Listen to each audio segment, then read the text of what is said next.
आमरीयत में लिपटे अदालती फैसले आइन को बरतरफ नहीं कर सकते। आमरीयत की झलक पर मबनी फैसला आइन का मुतबादिल नहीं हो सकता।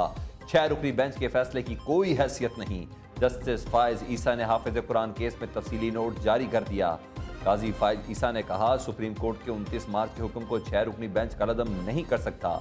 6 रुकनी बेंच ने चंद मिनट में असखुद नोटिस कार्रवाई को खत्म कर दिया। Registrar supreme court Ishrat Ali miss conduct के मुर्तकिब हुए। इशरत अली को डेपुटेशन पर बतौर रजिस्ट्रार सुप्रीम कोर्ट भेजा गया। इशरत अली को वफाकी हुकूमत ने फौरी एस्टैब्लिशमेंट डिवीजन को रिपोर्ट करने का हुक्म दिया। काजी फायज ईसा के तफसीली फैसले को सुप्रीम कोर्ट की वेबसाइट से हटा दिया गया।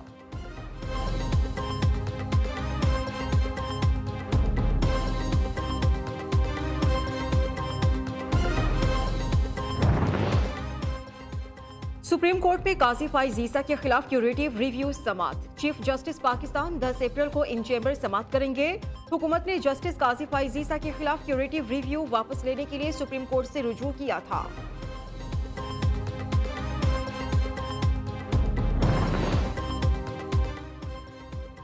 सदर मुमलिकत आरिफ अलवी ने साबित कर दिया कि वो पीटीआई कारकुन के तौर पर काम कर रहे हैं। वज़ीर आज़म शहबाज शरीफ का सदर मुमलिकत के सुप्रीम कोर्ट इस्लाहत बिल पर दस्तखत करने से इनकार पर रद्द अमल।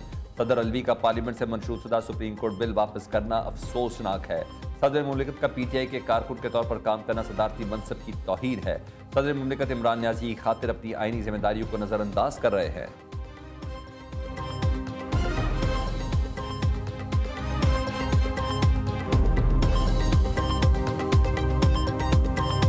सदर मुमलिकत का सुप्रीम कोर्ट इस्लाहात बिल पर दस्तखत करने से इनकार। आरिफ अलवी ने बिल नजरसानी के लिए पार्लियामेंट को वापस भिजवा दिया। सदर मुमलिकत ने कहा, बादियों नजर में ये बिल पार्लियामेंट के इख्तियार से बाहर है। आईनी दफात में आम कानून साजी के जरिए तरमीम नहीं की जा सकती।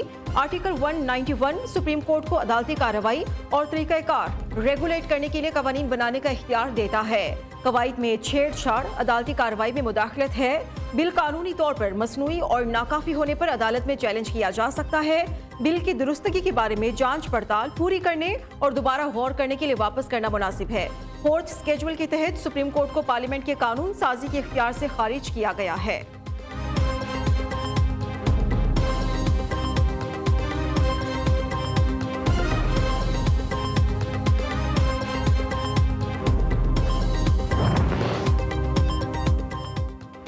सदर मुमलिकत पार्लियामेंट को कानून साजी ना सिखाएं। आरिफ अलवी मुल्क के सदर नहीं, पीटीआई के सेक्रेटरी जनरल हैं। शरी रहमान की कड़ी तनकीद। कहती है, आरिफ अलवी ने पार्लियामेंट के हर फैसले को तहरीक इंसाफ की नजर से देखा है। वो अपनी पार्टी पॉलिसी की पैरवी कर रहे हैं, सदर के आईनी ओहदे की नहीं। 3.5 साल वो सदर हाउस को ऑर्डिनेंस फैक्ट्री की तरह चलाते रहे। वो पार्लियामेंट के इख्तियारात से कैसे वाकिफ हो सकते हैं?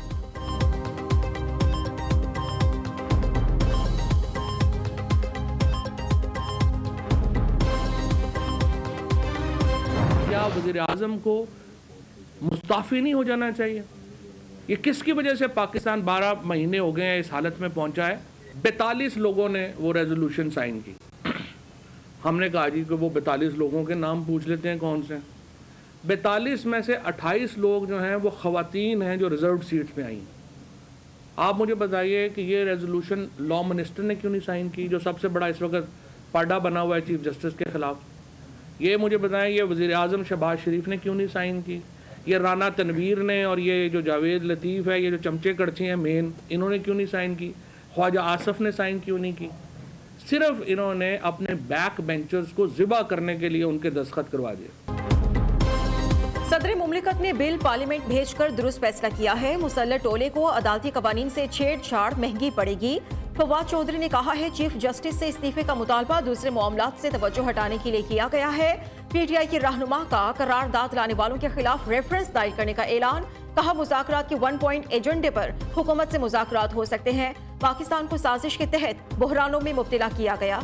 हमाद अजहर ने कहा, हुक्मरानों की कोई दोस्त मुल्क मदद करने को तैयार नहीं। अपने घर के अखबार से सऊदी अरब से पैसे मिलने की खबर लगा चुके हैं।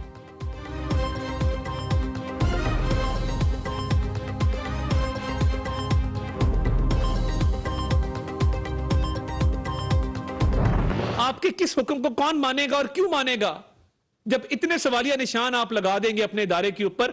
हमें इस इदारे का एहतराम है, उसकी साख मुतासर हो रही है, हम दुखी हैं। उस इदारे को बचाइए, उसकी साख को बचाइए। अदल के निजाम को बचाइए, सहूलतकारी बंद करें एक लाडले की और अपने साथ बैठे एक शख्स जिसके खिलाफ रेफरेंस आ चुका उसको लगाएं।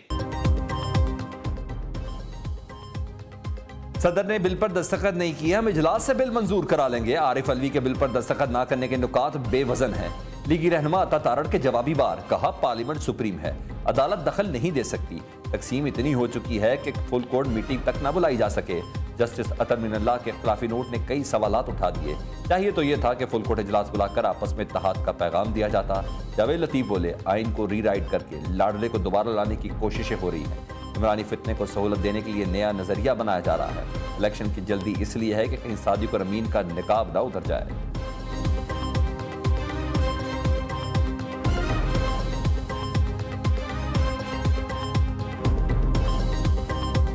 सुप्रीम कोर्ट के फैसले की अम्ब्रेला तले एक फितने को आने की इजाजत मिली और उसी सुप्रीम कोर्ट के हुक्म की हुक्म अदूली करने वाले को जब नोटिस हुआ तो उसने कहा कि मेरे साथ खड़े असद उमर को तो पता था सुप्रीम कोर्ट के हुक्म का, मगर मेरे इल्म में नहीं था। कोई सियासी जमात, कोई और कुव्वत, कोई इसराइल के इमाम पर, कोई भारत के इमाम पर, तो ये मम्मी और डड्डी बर्गर खाने वाले हमारा रास्ता नहीं रोक सकेंगे। भूल गए कल जिन जो तुम्हें लाए थे, उस वक्त तुम नाम लेकर के कहा करते थे ये मेरे साथ हैं। आज उन्हीं के ऊपर तबर्रा हो रहा है, उन्हीं के ऊपर तनकीद हो रही है। इसका मतलब है इक़्तिदार में हो तो मजा होता है, इक़्तिदार से हट जाओ हर चीज बुरी हो जाती है। मुल्क के खिलाफ होने वाली साजिशों का दिफाई पाकिस्तान काउंसिल रास्ता रोकेगी। मामलात सड़कों की बजाय ऐवानों में तय किए जाएं। इंतशार बर्दाश्त नहीं, सड़कों पर निकलने वालों का रास्ता रोकेंगे। सियासी और मुआशी अदम इस्तेहकाम पाकिस्तान की सालमियत को खतरात से दो चार कर रहा है। दिफाई पाकिस्तान काउंसिल एलामिया में कहा गया है कि मुल्क के चंद किरदार आलमी ताकतों का खिलौना बने हुए हैं। ज़ल्मे खलीलजाद पाकिस्तान के अंदरूनी मामलात में बराह रास्त दखल अंदाजी कर रहा है।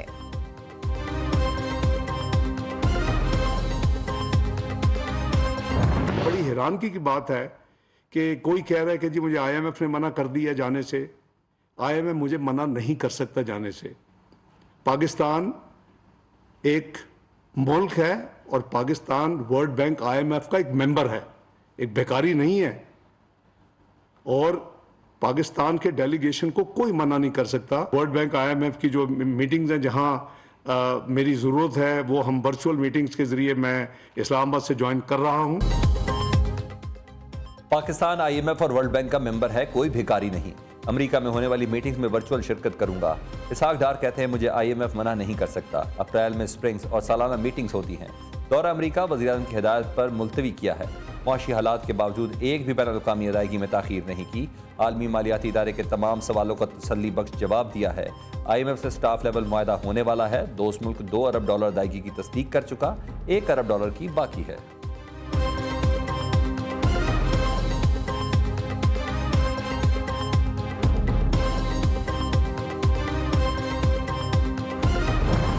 इलेक्शन कमीशन को 10 अप्रैल तक इलेक्शंस के लिए फंड्स ना मिलने के इम्कानात कम। तर्जुमान इलेक्शन कमीशन की अब तक रुकूम मौसूल ना होने की तस्दीक। सुप्रीम कोर्ट ने वजारत खजाना को 10 अप्रैल तक फंड्स देने की डेडलाइन दे रखी है। ज़राए का कहना है फंड्स की अदम फराहमी पर वज़ीर खजाना और सेक्रेटरी खजाना को तौहीन अदालत कार्रवाई का सामना भी करना पड़ सकता है।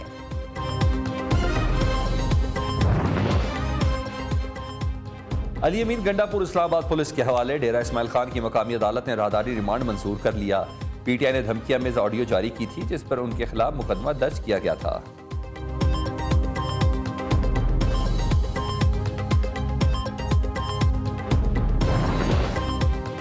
आमिर मीर का फवाद चौधरी को गंदी जबान के इस्तेमाल से गुरेज का मशवरा। निगरान वज़ीर इत्तलात ने कहा है फवाद चौधरी की बड़े मुंह से छोटी बातें अच्छी नहीं लगती। काश PTI रहनुमा अपने बुजुर्गों से कुछ अच्छी बातें भी सीख लेते। जातियात पर ना उतरे वरना जवाब में उनके पल्ले कुछ नहीं रहेगा।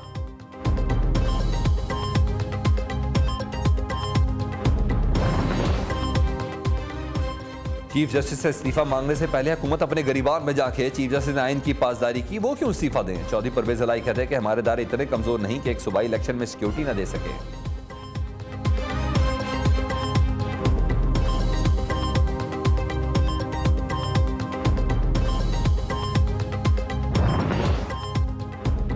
फुल कोर्ट ना बनाकर चीफ जस्टिस ने सुप्रीम कोर्ट को आजमाइश में डाला। अदालत उज़्मा के जजेस एक दूसरे पर एतबार नहीं कर रहे। सिराजुल हक कहते हैं फुल कोर्ट का मुतालबा सब जमातों का था, सब जाती मफादात में लगे हैं, अवाम के लिए सांस लेना मुहाल हो चुका।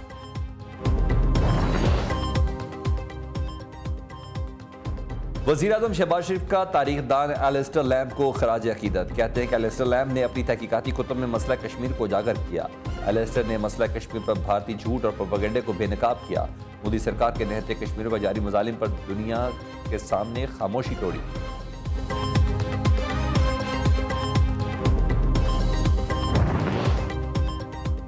जश्न आज़ादी के मौके पर सी पाकिस्तान कॉन्फ्रेंस एंटरप्रेन्योरियल एक्सपो दुनिया भर में मुल्क का इमेज बेहतर बनाने में संगे मील बनेगी। Chairman APSUP professor doctor Chaudhry Abdurrahman ने कहा, कॉन्फ्रेंस की कामयाबी के लिए तमाम पब्लिक और प्राइवेट सेक्टर्स की यूनिवर्सिटीज पर भारी जिम्मेदारी है। उन्हें अपनी तमाम तवानाइयां बुरूए कार लाकर दुनिया को बताना है कि पाकिस्तान एक महफूज और तालीम समेत मुख्तलिफ शोबों में एक खूबसूरत और जरखेज मुल्क है। यूनिवर्सिटी ऑफ सियालकोट की जानिब से अफ्तार डिनर का एहतमाम। Chairman APSUP professor doctor Chaudhry Abdurrahman, rector superior university doctor Sumera Rehman और दीगर माहिरीन तालीम ने शिरकत की।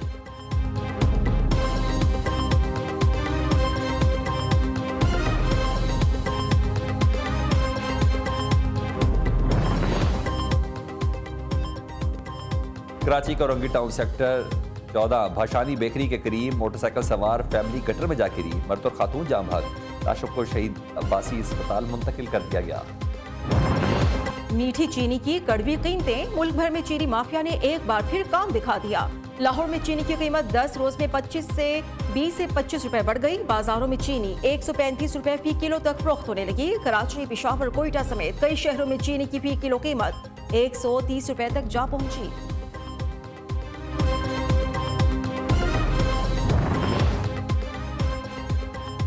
निगरान पंजाब हुकूमत महंगाई की चक्की में पिसे अवाम को रिलीफ देने के लिए कोशा।